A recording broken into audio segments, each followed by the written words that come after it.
Hello, मैं हूं अफ़सा और आप सब देख रहे हैं मूडी कुक सैश। आज हम बनाएंगे रबड़ी वाला दूध, जो कि बहुत ही मज़े का बनता है। बहुत ही ठंडा ठंडा होता है और उसको पीकर दिल को सुकून मिलता है।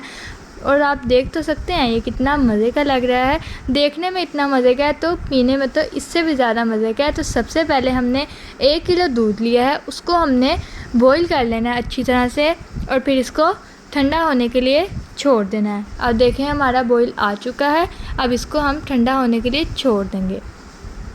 सबसे पहले हमने 1 बड़ा कप चीनी का लेना है, इसको हमने इसके अंदर ऐड कर देना है और इसका जो फ्लेम है वो हमने मीडियम रखना है और इसको हमने मीडियम आग पर कैरेमल बनाना है। इसके अंदर हमने पानी को बिल्कुल भी नहीं डालना। 2 से 3 मिनट में आपकी शुगर इस फॉर्म में आना शुरू हो जाएगी। आप देख सकते हैं इसको 5 से 6 मिनट लगेंगे कैरेमल बनने में। अब देखें कैरेमल बनकर बिल्कुल रेडी है।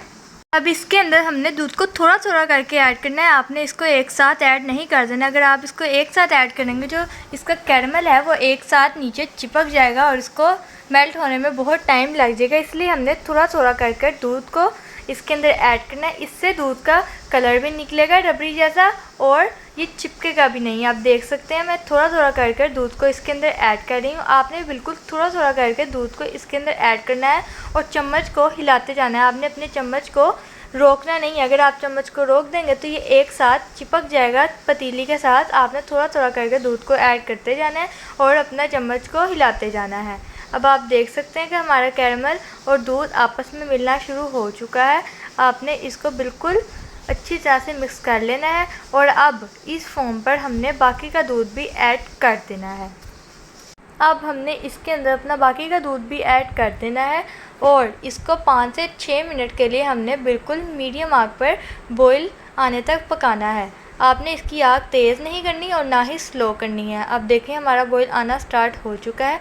5 से 6 मिनट लगेंगे इसको बॉईल आने में। अब ये देखें इसका बॉईल आ चुका है और अब इसकी हम फ्लेम को बिल्कुल आहिस्ता कर देंगे। और इसके बाद जो हमने स्टेप करना है वो है हमने इसके अंदर कस्टर्ड पाउडर को ऐड करना है। इसकी थिकनेस को हमने बढ़ाना है। अब हमने इसके अंदर 2.5 चम्मच कस्टर्ड पाउडर का लिया है और इसके अंदर आधा कप हमने पानी का ऐड किया है। अब आप देख सकते हैं बिल्कुल ऐसे ही हमने इसके अंदर इसको मिक्स कर देना है। बिल्कुल अच्छी तरह से आपने इसको मिक्स कर देना है। अब हमारा कस्टर्ड तैयार है। इसको हमने रबड़ी वाले दूध के अंदर ऐड करना है और 2 से 3 मिनट के लिए मीडियम फ्लेम पर इसको पकाना है ताकि कस्टर्ड का जो कच्चापन है वो दूर हो जाए। अब आप देख सकते हैं इसको हमने इसके अंदर डाल दिया है। 2 से 3 मिनट में इसके अंदर दोबारा से बॉईल आएगा। मीडियम आग पर इसको पकाना है। अब आप देख सकते हैं इसके ऊपर बॉईल आ चुका है। अब हमने इसको ठंडा कर लिया है 2 से 3 घंटे रखकर और इसके अंदर हम तुक मलंगे को ऐड कर देंगे। आप चाहें तो इसके अंदर पिस्ता, बादाम, अखरोट वगैरह भी डाल सकते हैं। हमें नहीं पसंद था इसलिए हमने उसको नहीं ऐड किया। अब देखें इसको हमने ऐड कर दिया है और इसके अंदर हमने ढेर सारी बर्फ़ को ऐड कर देना है। जितनी आप इसके अंदर बर्फ़ ऐड करेंगे ये उतना ही ज़्यादा मज़े का बनेगा और इसको पीकर सुकून भी मिलेगा। ज़्यादा सारी आपने इसके अंदर बर्फ़ को ऐड कर देना है। आप चाहें तो छोटे छोटे पीसेस को डालें या फिर आप इसको बड़े बड़े पीसेस में डालें। मुझे छोटे छोटे पसंद है इसलिए मैंने छोटे छोटे पीसेस करके बर्फ़ के इसके अंदर डाल लिए हैं। अब इसको हम सर्व करेंगे। ये छोटे गिलास 6 से 8 बनेंगे और बड़े गिलास जैसे मेरे हैं ये 6 से 5 गिलास बन जाएंगे। अब आप देख सकते हैं इसके अंदर हमने इसको ऐड करना शुरू कर दिया है। देखने में ही इतने मज़े के लग रहे हैं तो पीने में तो ये बहुत ही मज़े का है। आप चाहें तो इसके अंदर बर्फ़ी को भी ऐड कर सकते हैं।